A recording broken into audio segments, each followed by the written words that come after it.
welcome back to another episode of the Real Health Podcast.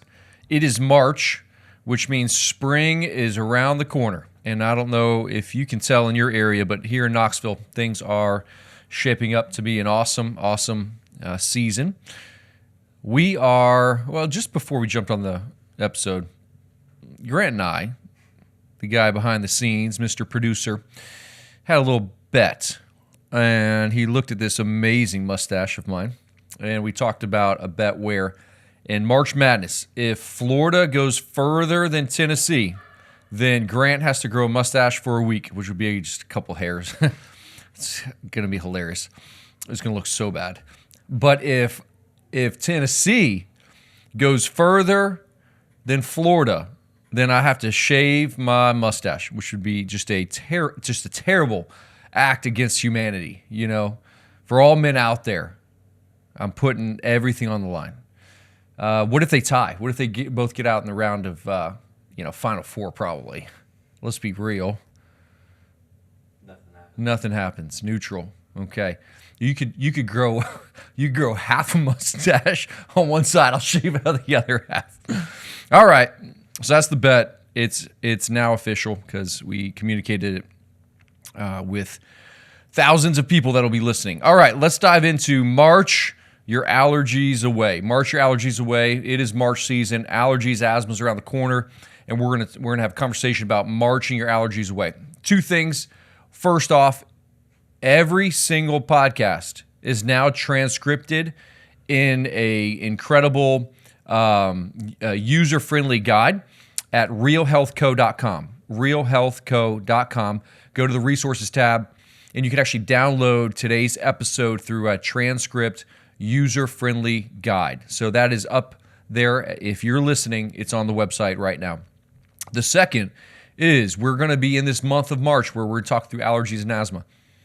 If you have allergies, asthma, immune issues, gut problems, inflammation, then food allergy testing is so important to reduce the load of histamine in the body. Now's the time to look at food reactions and using that as a puzzle piece to calm down your system. So for this month, we are doing a $50 off discount for our lab testing, our IgG Food Explorer, which tests over 150 different foods and finds out which ones you're reactive to.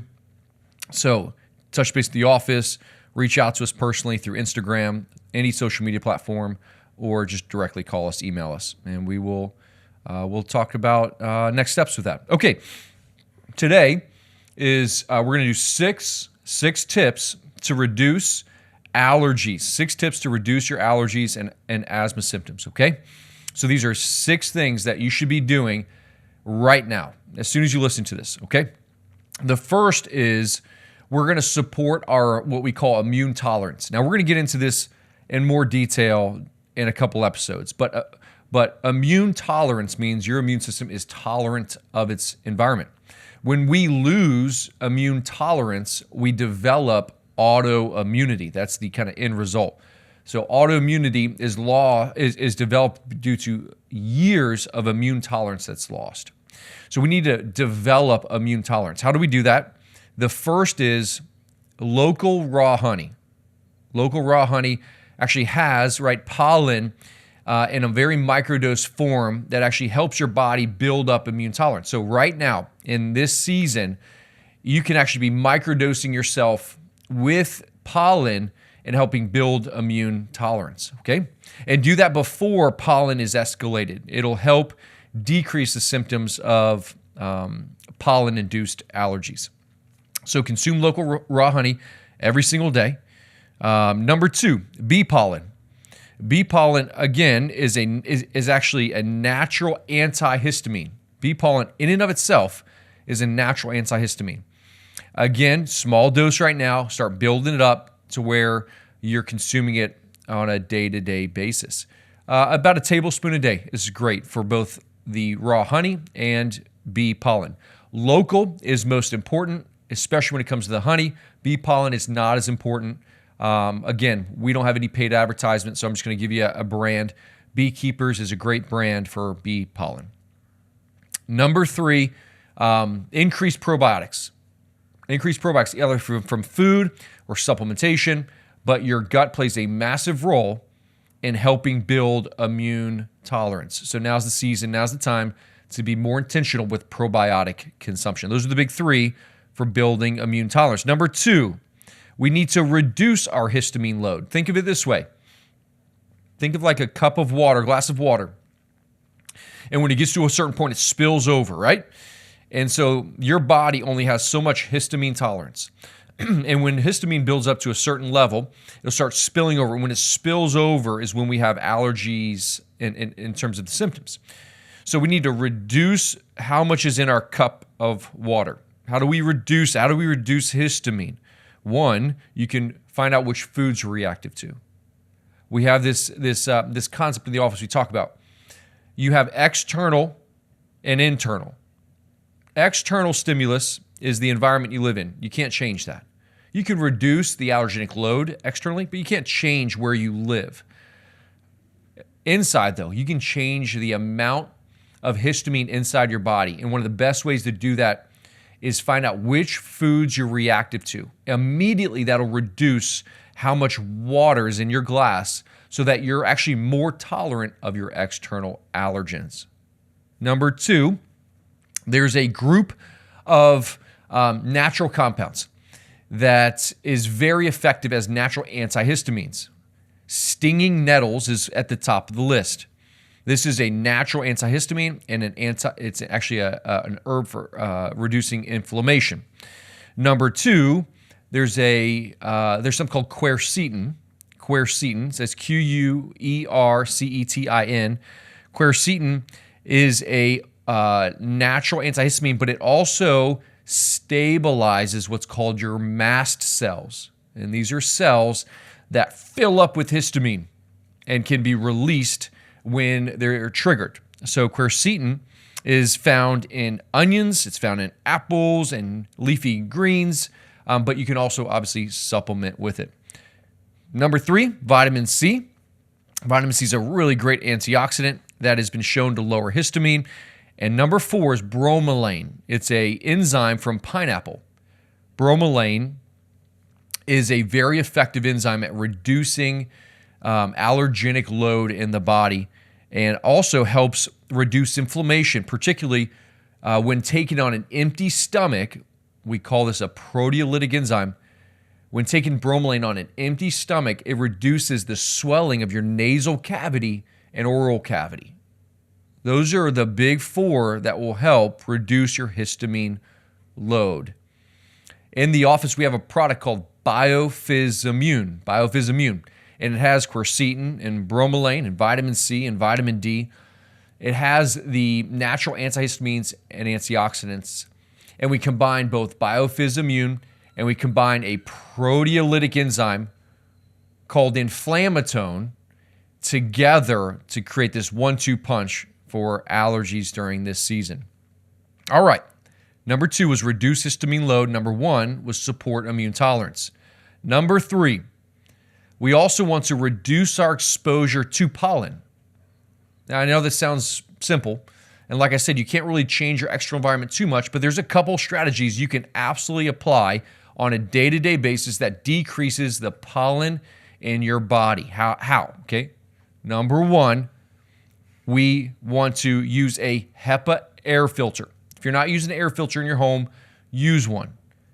Not only are there chemicals from your furniture and mattresses and plastics in your home, but there are also quite a bit of pollen. Running a HEPA air filter is simple. Gosh, you can get one for under $100, $50, and would help significantly reduce the allergenic load in your body. And number two, maybe if you walked away from today's message, all you did was this, it would be a game changer. Nasal rinse every day. Nasal rinse every day. So we typically call this a neti pot. One of my favorite things to use is something called a Sinugator, which is a battery-operated one. It flushes water, saline water through your nasal cavity, flushes out all that pollen. It's best to do in the morning and evening. If you were to have an option, which one do you do? Do it in the evening. Okay, really helps set you up for success that night. If you have a hard time with using a neti pot or Sinugator, there's a nasal spray from a company called Results RNA. We have it in the office. It's a colloidal silver-based nasal spray, but it also has natural antihistamines and antioxidants in this nasal spray. So it acts or mimics a natural neti pot. You can use that, a couple sprays each nostril. The ACS 200 spray is fantastic during this season. All right, let's move on. That was number 3, reduce your exposure to pollen. Number 4, antihistamine, anti-inflammatory diet. So what do we need to focus on? Number 1, remove dairy. If you deal with congestion in your sinus cavity, anytime I feel congested, immediately I cut out dairy. Dairy increases mucus production. So eliminating dairy is a game changer on an anti-inflammatory diet. Side note, if you don't know what an anti-inflammatory diet looks like, go to realhealthco.com, resources tab, and look at the AIP, or the autoimmune paleo diet that Dr. Reed created just for you. And you can download that and look at what foods to eliminate and which foods are safe to consume. Number 2, under anti-inflammatory diet, is consume anti-inflammatories. Well, which ones are those? Turmeric, ginger. Those are the big 2. They are natural anti-inflammatory spices that can ease your allergy symptoms. Number 3, you've heard it time and time again, omega-3 fatty acids. Sardines, salmon, grass-fed beef, nuts and seeds help significantly reduce your inflammation. Number 4, anti-inflammatory diet. Number 5, chiropractic care. In this season, stick to your consistent care with getting adjusted. Chiropractic care is one of the best ways to support a stressed immune system by targeting the nervous system. The nervous system can calm down the immune system, can actually increase natural killer cells, can do so much, and can help the drainage system of the eyes, ears, nose, and throat. Chiropractic care has been shown to improve lymphatic drainage and overall give your immune system a great boost in this season. Get adjusted, and if you aren't getting adjusted, start getting adjusted. Last one, number 6, last tip of the day, detox. If you ever have like hives, if you ever have skin rashes, we should always look at the liver as a primary factor involved in allergies and hives. When we look at the liver to support detoxification, go to our episode, literally last episode last week, and we talked about strategies to improve liver function. Give you a quick rundown. It was like milk thistle. You can do activated charcoal, right? You can do glutathione. But supporting the liver is a very good thing to do for overall histamine load, and especially if you've ever had hives before, look at the liver as a primary driver behind those reoccurring hives. So, 6 strategies to help reduce allergenic symptoms. What are the 6? Number 1, we want to support immune tolerance. Number 2, we want to reduce our histamine load. Number 3, reduce exposure to pollen. Number 4, an anti-inflammatory diet. Number 5, get adjusted. And lastly, number 6, detoxification support.